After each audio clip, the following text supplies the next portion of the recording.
18 మంది రాజీనామా చేసి విలువలు విశ్వసనీయతతో కూడిన రాజకీయాలు చేయడానికి అడుగులు ముందుకేశారు. ఎక్కడ కూడా విలువలు విశ్వసనీయత అన్నది ఎక్కడ కూడా తగ్గల. అప్పట్లో పవర్ ఛార్జెస్, కరెంటు ఛార్జీలు విపరీతంగా చంద్రబాబు నాయుడు గారు పెంచిన నేపథ్యంలో చంద్రబాబు నాయుడు ప్రభుత్వం మీద అవిశ్వాస తీర్మానం ప్రవేశపెట్టాం. అవిశ్వాస తీర్మానం ప్రవేశపెడితే ఆశ్చర్యం ఏమిటో తెలుసా? తెలుగుదేశం పార్టీ అప్పట్లో కిరణ్ కుమార్ రెడ్డి ప్రభుత్వానికి సపోర్ట్ చేసింది. 294 స్థానాలకు 148 ఎమ్మెల్యేల స్థానాలు హాఫ్వే మార్క్ అయితే అప్పట్లో చంద్రబాబు నాయుడు సపోర్ట్ చేయడం వల్ల కాంగ్రెస్ పార్టీ బయటపడింది. చంద్రబాబు నాయుడు అండ్ కాంగ్రెస్ ఇద్దరూ కలిసి ఒకటై కుమ్మక్కై రాజకీయాలు చేశారు అప్పట్లో. అలాంటి పరిస్థితుల్లో కూడా ఎక్కడ కూడా ప్రజలు హర్షించే విధంగా విలువలతోనూ విశ్వసనీయతతోనూ కూడిన రాజకీయాలు చేశాం. క్యాన్వస్ చూస్తే ఆంధ్ర రాష్ట్రం విడిపోయిన తర్వాత 175 నియోజకవర్గాలకు సంబంధించి కూడా పరిస్థితి క్యాండిడేట్లు అందరూ కొత్త వాళ్ళే. ఆ నుంచి కూడా అక్కడి నుంచి ఒక 18 మంది మన క్యాండిడేట్ తప్ప నుంచి మిగతా వాళ్ళంతా అంత ఫ్రెష్ ఫేసెస్. ఆ నుంచి మన క్యాండిడేట్లు విజయం సాధించడం మొదలుపెట్టాడు. 67 స్థానాలు 2014లో గెలిచినాం. మళ్ళా 23 మందిని దాంట్లో పోచింగ్, మళ్ళా మనల్ని పార్టీని వీకెన్ చేయడం కోసం అని చెప్పి 9 మంది ఎంపీలు గెలిస్తే 3 ఎంపీలను పోచింగ్, 67 మంది ఎమ్మెల్యేలో 23 మంది ఎమ్మెల్యేలు పోచింగ్. కానీ మళ్ళీ దేవుడు మళ్ళీ 2019 వచ్చేసరికి అదే మొట్టికాయలు వేసాడు. మన దగ్గర నుంచి ఎంతమంది పోచింగ్ చేశారో కరెక్ట్గా అంతే నెంబరే, వాళ్ళ నెంబర్స్ కూడా కరెక్ట్గా అంతే 23కే పడ్డాయి. ఎంపీలు ఎంతమందిని పోచింగ్ చేశారో మళ్ళీ కరెక్ట్గా అంతే నెంబర్స్తోనే వాళ్ళ నెంబర్లు కూడా కట్టడయ్యాయి. నేను చెప్పేది ఎందుకు చెప్తా ఉన్నానంటే ఈ విషయాలు అందరూ కొత్త వాళ్ళే. కొత్తదనానికి విలువ అన్నది ప్రతిపక్షంలో ఉన్నప్పుడే వస్తుంది. ప్రతిపక్షంలో ఏ నాయకుడైనా ఎదగలుగుతాడు, ఎవరైనా నాయకుడు కాగలుగుతాడు. అయితే 2 గుణాలు ఉండాలి. ఒకటి ప్రజలకు అందుబాటులో ఉండడం, రెండవది చిక్కటి చిరునవ్వుతో పలకరింపు. 2 ఖచ్చితంగా ఉండాలి. ప్రతిపక్షంలో ఉండాల్సింది మరొక మేజర్ గుణం ఏమిటి అని అంటే ప్రజలకు ఏదైనా సమస్య వచ్చినప్పుడు ప్రజల తరపున మనం ప్రజలకు తోడుగా నిలబడగలగడం. ఈ 3 చేయగలిగితే ఎవరైనా లీడర్ కాగలుగుతాడు. ఇక్కడి నుంచి స్టార్ట్ చేయండి. నియోజకవర్గం స్థాయిలో నియోజకవర్గ అధ్యక్షుడిగా ఉన్న ప్రతి ఒక్కరికి నేను చెప్తా ఉన్నా, ఈ రోజు నుంచి స్టార్ట్ చేయండి.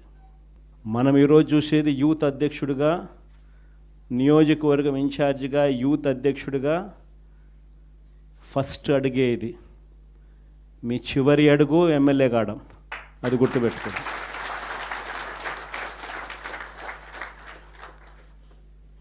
ఎదగడం మీ చేతుల్లో ఉంది,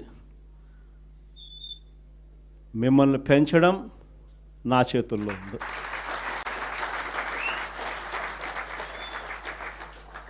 కానీ మీరు పెరగాలి అని అంటే నేను చెప్పిన ఈ 3 గుణాలు లేకపోతే ఎవరు పెరగరు.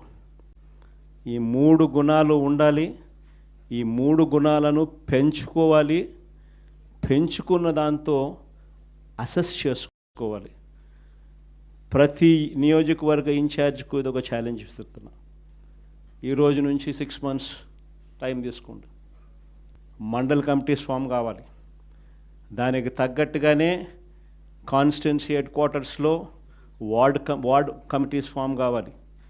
దానికి తగ్గట్టుగానే మండల్ కమిటీస్ ఫామ్ కావాలి. దానికి తగ్గట్టుగానే గ్రామ కమిటీస్ ఫామ్ కావాలి.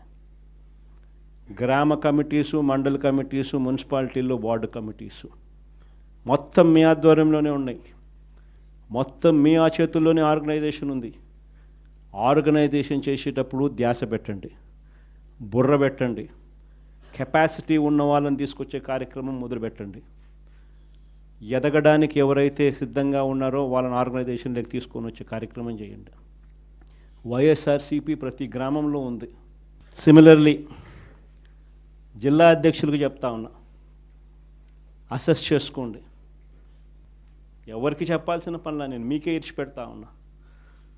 ఎందుకంటే మీరు ఎదగాలి. పర్యవేక్షించండి. నియోజకవర్గ స్థాయిలో ఉన్న యూత్ అధ్యక్షులు ఎలా పర్ఫామ్ చేస్తూ ఉన్నారు, వాళ్ళకు చేదోడు వాదోడుగా ఉండండి, వాళ్ళకు తోడుగా ఉండండి, గైడెన్స్ ఇవ్వండి, సలహాలు ఇవ్వండి, చేయి పట్టుకొని నడిపించండి. కమిటీస్ అన్నీ పర్ఫెక్ట్గా అయ్యేట్టుగా చూసుకోండి. ఈ ప్రోగ్రామ్స్ కన్నిటికీ కూడా ఫర్దర్ సూపర్విజన్ ఉండడం కోసం అని చెప్పి వర్కింగ్ ప్రెసిడెంట్లుగా, జోన్లకు వర్కింగ్ ప్రెసిడెంట్లుగా కూడా తీసుకొచ్చే కార్యక్రమం చేయబోతా ఉన్నాం. వర్కింగ్ ప్రెసిడెంట్లుగా వచ్చే వాళ్ళను యంగ్ ఎమ్మెల్యేలు ఎవరైతే ఆల్రెడీ మన పార్టీలో ఉండి నేను ఎలక్షన్లో ఓడిపోయిన పరిస్థితుల్లో ఉన్న యంగ్స్టర్స్, యంగ్ ఎమ్మెల్యేలు ఎవరైతే ఉండారో, ఆర్గనైజేషన్ తెలిసిన వాళ్ళు, ఆర్గనైజేషన్ పరంగా మిమ్మల్ని సరిగ్గా గైడ్ చేయగలిగిన వాళ్ళు, మిమ్మల్ని కూడా తోడుగా మీకు నిలబడగలిగిన వాళ్ళు. ప్రతిపక్షంలో ఉన్నాం కాబట్టి కేసులు పెట్టించుకోవాల్సి వస్తుంది.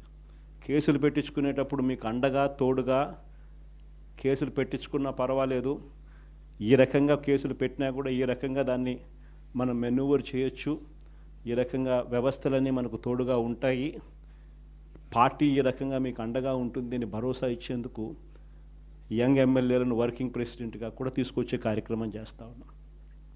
సిద్ధార్థ్ కూడా ఒక జోన్కు అదే మాదిరిగా వర్కింగ్ ప్రెసిడెంట్గా ఉంటాడు. సిమిలర్లీ ఈస్ట్ వెస్ట్కు, ఉత్తరాంధ్రకు, కృష్ణా గుంటూరుకు, ఈ రకమైన జోన్లకన్నిటికీ కూడా వర్కింగ్ ప్రెసిడెంట్లుగా యంగ్ ఎమ్మెల్యేలను కంటెస్ట్ చేసిన వాళ్ళను కూడా తీసుకొచ్చే కార్యక్రమం చేస్తూ ఉన్నాం. ఆర్గనైజేషన్ పరంగా యూత్ కానీ, మహిళ కానీ, స్టూడెంట్ కానీ, రైతు కానీ, ఈ 4 చాలా బలంగా ఉండాలి. తర్వాత ఎస్సీ ఆర్గనైజేషను, ఎస్టీ ఆర్గనైజేషను, బీసీల ఆర్గనైజేషన్, ఇవన్నీ కూడా ఇవే స్థాయిలో ఇంతే బలంగా తయారు కావాలి.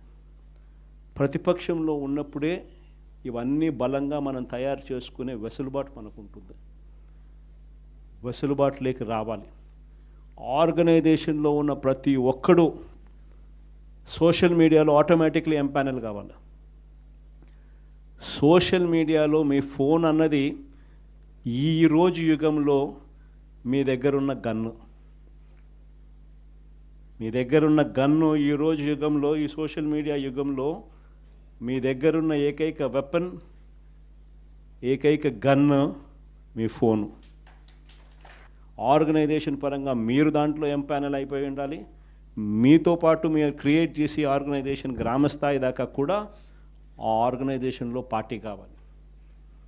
ప్రతి ఒక్కరి చేతిలోనూ కూడా మీకు అన్యాయం జరిగితే ఆ అన్యాయం నాకు జరిగింది అని చెప్పి మీరు ఆ మాధ్యమంలో మీరు చెబితే, ఆ మాధ్యమం ద్వారా పార్టీ హైకమాండ్ మా దాకా కూడా తెలియడమే కాకుండా రాష్ట్ర వ్యాప్తంగా ఉన్న మొత్తం వైఎస్ఆర్సీపీ శ్రేణులందరికీ కూడా ఈ మెసేజ్ వెళ్ళిపోవాలి. ఎవరికి ఎక్కడ ఏ అన్యాయం జరిగినా కూడా మొత్తం పార్టీ తనకు తోడుగా నిలబడే కార్యక్రమం జరగాలి. ఇది విజన్. నా జిల్లా ప్రోగ్రాములు కూడా మళ్ళీ ఉంటాయి. నా ప్రోగ్రాంతో పాటు చివరిలో నా పాదయాత్ర కూడా ఎట్టగో జరుగుతుంది.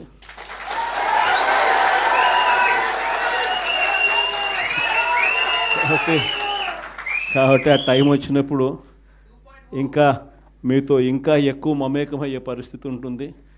ఇంకా ఎక్కువ మీ జిల్లాలలో మీతో పాటు కలిసి ప్రయాణం చేసే పరిస్థితులు ఉంటాయి.